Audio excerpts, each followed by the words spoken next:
John Paul II talked about the culture of death, and I think it's an accurate description of where our culture's at right now. And I don't think it's necessarily intentional for most people. I don't even think that they're aware of that they're being led to death. I think they're often blinded by the pursuit of pleasure or the pursuit of happiness as they see it.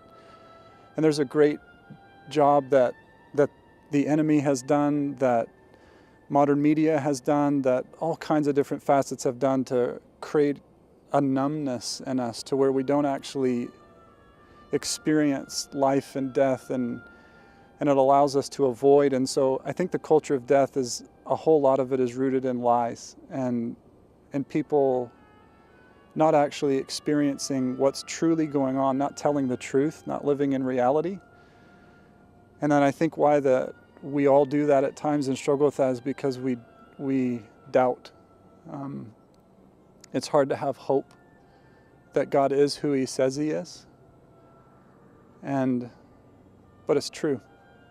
God is who He says He is. And the culture of death to me is just it's an aching heart longing for hope and for truth and for God to be who He says He is.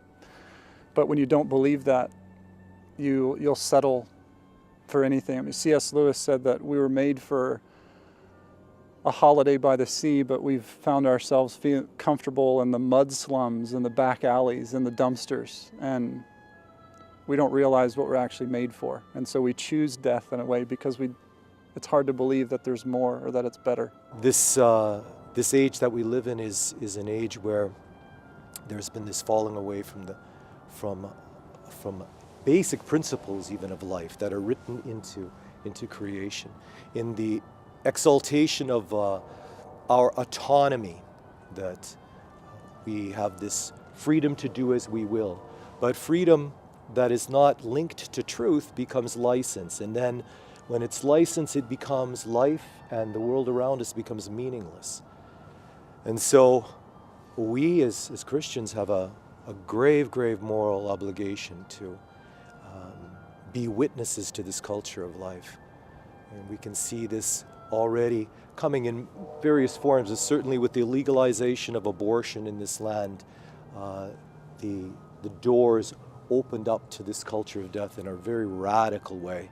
That battle of bringing people to see the evil that's in abortion, the contradiction of our very humanity, has a powerful statement to all the other aspects of the culture of death that manifest themselves. It's the loss of the sense of the human person as image of God, but also therefore the loss of the sense of God.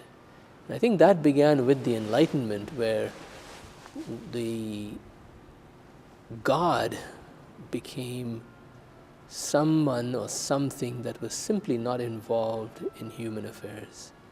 And so it was sort of reasoned out of the human experience, reasoned out of human inquiry. So what's the reason got left? It's got left only to reason on itself. And so reasoning with itself can't go very far, it just stops. And that shows the nature of the human being is such that unless you put him in touch with his origin, he just dies. He dies culturally, he dies spiritually, he dies morally. We live in an age of a falling away from this gospel of life that Christ came to bring. An age that's turned away from the life-creating God. And inasmuch as we move away from Him, so we move toward a culture of death. There's no neutral ground. You're either for life or you're for death.